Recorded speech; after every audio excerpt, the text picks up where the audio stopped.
Surely Mom and Dad would prefer to live with me rather than you, Emma, my pregnant sister-in-law Karen declared, affectionately cradling her belly. After all, you can't even give them grandkids. Since we're moving here, it's only fair that you and your husband find a new place. I responded with a simple, okay, although Karen seemed quite content with my quick acquiescence. Deep down, I felt a sense of relief at the prospect of finally breaking free from our strained relationship. My name is Emma, and I've been married to Scott. Together, we've been grappling with the challenges of infertility. Having spent years working as a child care worker, my love for children ran deep within me. So when I discovered that conceiving was proving difficult after marrying Scott, it shook me to my core. I even confided in Scott, expressing my fear that he might regret marrying me, considering our struggle. With his gentle demeanor, Scott reassured me, saying, "I didn't marry you for children. I married you because I love you. Whatever challenges we face, we'll face them together." His words resonated with me, and we embarked on the journey of fertility treatments hand in hand. Reflecting on it now, I realize how fortunate I am to have such an exceptional husband by my side. Initially, I attempted to juggle fertility treatments with my job, but the demands of shift work made it increasingly challenging. As the treatments progressed, my emotions became more fragile, often leading to tears at the sight of children, a stark reminder of my own uncertain path to motherhood. Recognizing the strain it placed on both myself and my colleagues, and recalling Scott's suggestion that I could explore being a stay-at-home wife, I made the difficult decision to resign from my job. Now, amidst fertility treatments, I embraced the role of a full-time homemaker. Karen, Scott's younger sister, who was expecting her 5th child, learned of our struggles. Despite the sensitivity of my situation, Karen would visit with her 4 children in tow, oblivious to the emotional toll it sometimes took on me. With a casual tone, she'd remark, "Emma, you're at home now, aren't you? Why not lend me a hand with the kids? You used to work in childcare, didn't you? Take care of them for me, will you?" And with that, she'd leave her children in my care to indulge in her beauty treatments and manicures. Whenever I mentioned that it wasn't appropriate for me to babysit, Karen would dismissively retort, "In a society where people aren't having enough children, isn't someone like me, who's raising kids, more admirable? You who can't even have children should just do as I say." It was frustrating to care for someone else's children without compensation, even if she was my sister-in-law. Despite her abrasive demeanor, I couldn't ignore the longing in her children's eyes for their mother's presence. Each time they asked when she returned, it tugged at my heartstrings. I wondered the same thing myself. Naturally, I shared my concerns with Scott, including how Karen was leaving her children with me while she indulged in her beauty treatments. Scott, seething with anger, confronted Karen over the phone, only to be met with dismissiveness. "Emma should be thrilled to be around kids since she can't have any of her own," Karen retorted. "After all, she used to work with children, so what's the big deal?" Scott, undeterred, approached Karen's husband Rob, hoping for some understanding. However, Rob echoed Karen's sentiments, insisting that our assistance was necessary. "Our kids seem to enjoy Emma's company, and it's a big help to us," Rob stated. "Once Emma gets pregnant, we won't impose on her anymore. But until then, we'd appreciate her support. Karen is exhausted from caring for the children, and as a homemaker, Emma should be able to pitch in." Scott had assured me that if Karen ever showed up uninvited, I had full authority to send her packing. However, her 4 children had a habit of darting straight to the back room without so much as a hello the moment they entered our home. Karen, in her usual fashion, would simply declare, "Well then, you're in charge today," before hastily departing, leaving her kids behind before I could voice any objections. One day, Karen broke her usual routine by unexpectedly stepping inside our house. Typically, she dropped off her children and swiftly left, so I was taken aback when she inquired, "When are you moving to the new house? Have you picked out any designs or anything?" Scott and I were in the process of constructing a new duplex to reside with his parents. With the house nearing completion, we were preparing for the imminent move. Despite being aware of my struggles with infertility, my in-laws had never uttered a single disparaging remark. My mother-in-law, in particular, had been a source of immense support, once reassuring me, "There are countless happy families out there without children." It was a sentiment that had been a lifeline for me. Now, as my in-laws grew older and began to experience various ailments, we realized the importance of living together before they required full-time care. Hence, Scott made the decision to build the duplex. It was a rare occasion when Karen showed genuine interest in the duplex, so I eagerly shared the anticipated images and blueprints with her. Though Karen seldom visited her parents' house, the prospect of the home they would soon occupy seemed to capture her attention. She probed about the number of rooms and the amount of sunlight the house received, to which I assured her there were no concerns. When queried about our moving date, Karen simply responded with a curt, "I see," before abruptly departing, leaving her children behind. A sense of unease lingered within me, but at the time, I brushed it off. Eventually, the decision was made for us to move into the two-family home. Shortly thereafter, my in-laws settled in, and our life together with Scott's parents commenced seamlessly. Living under one roof proved to be harmonious, and we felt truly fortunate to have such kind-hearted in-laws. Then, unexpectedly, Karen made an unannounced visit one day, accompanied by her 4 children.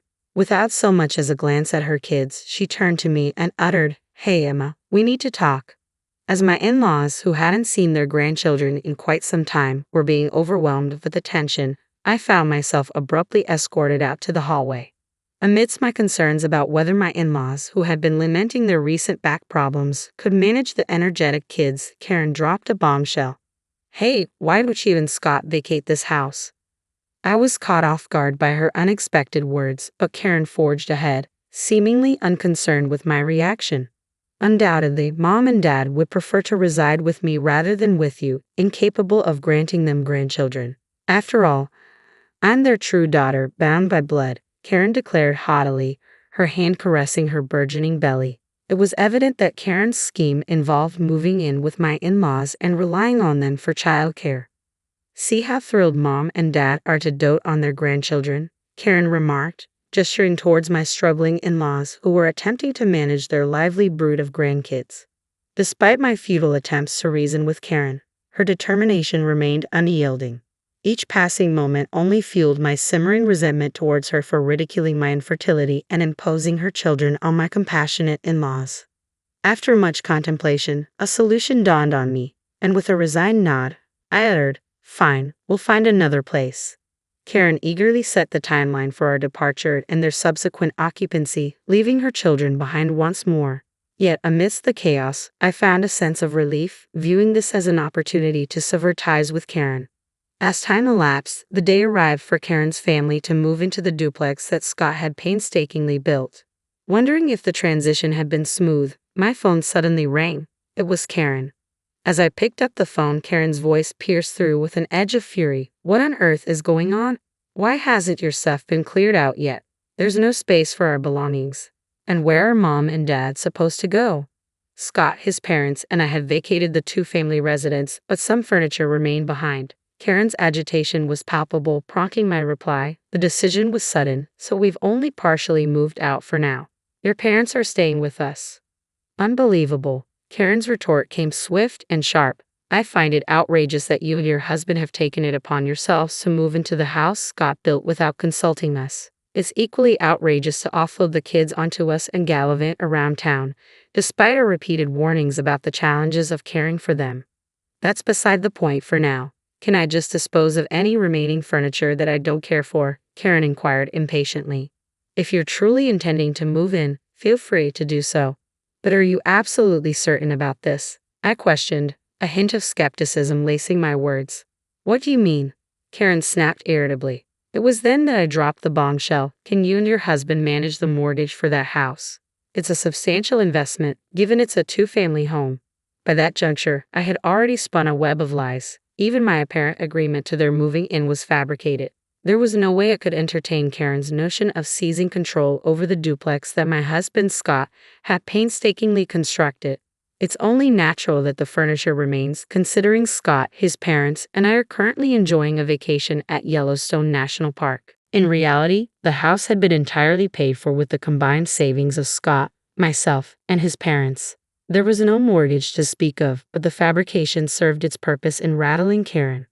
Scott and his parents were in on the plan. When Karen demanded to speak with Scott, he adopted a mischievous grin and echoed my deception, claiming there was still a mortgage. Upon hearing this over the phone, Karen reportedly broke down in tears, unable to fathom the financial strain. She ultimately chose to retreat to her previous residence with her husband, Rob, and their children, after Scott assured her she could still withdraw and that we were also returning home. Upon our return home, narrowly averting Karen's attempted takeover, she wasted no time in launching into a tirade. You never disclosed there was still a mortgage. Why keep us in the dark? Karen's voice reverberated with anger as she directed her accusations at us. With a nonchalant shrug, I retorted, because you never inquired, causing Karen's face to flush an even deeper shade of red. The children were thrilled at the thought of this becoming our home. You shattered their dreams as well. Maybe your inability to conceive is punishment for your negligence. You owe it to them to properly care for the kids. Even if it's just playing with them, it's better than doing nothing. Karen's words stung with venom. Listening to Karen's venomous tirade, my typically reserved mother-in-law rose from her seat and delivered a resounding slap across Karen's cheek.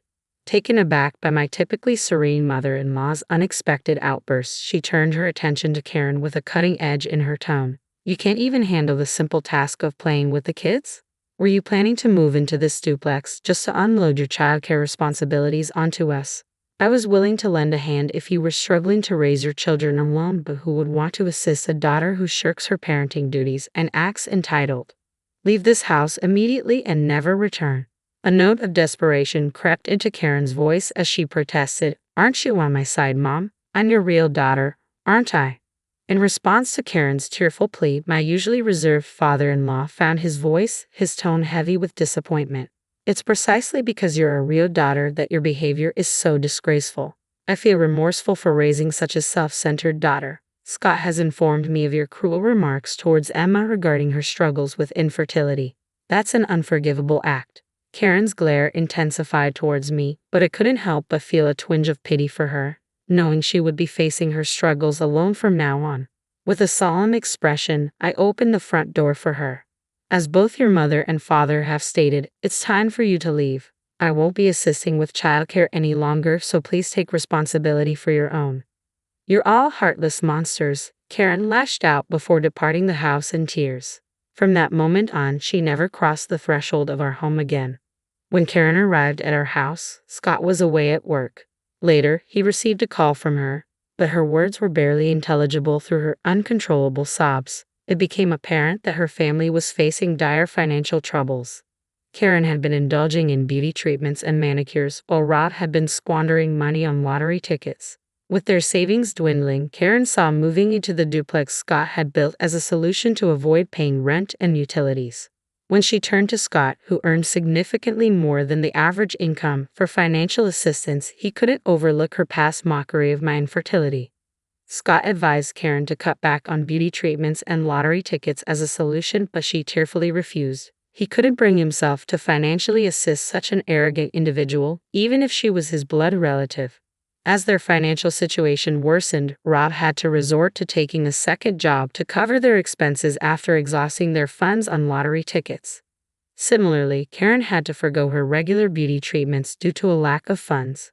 Once polished and composed, Karen was now almost unrecognizable after months of financial strain. It was only when Scott pointed her out that I realized it was indeed Karen. Yet, despite Karen's challenges, her children remained vibrant and content in her care, which was a relief. And then, a miraculous twist occurred. I discovered that I was pregnant with twins.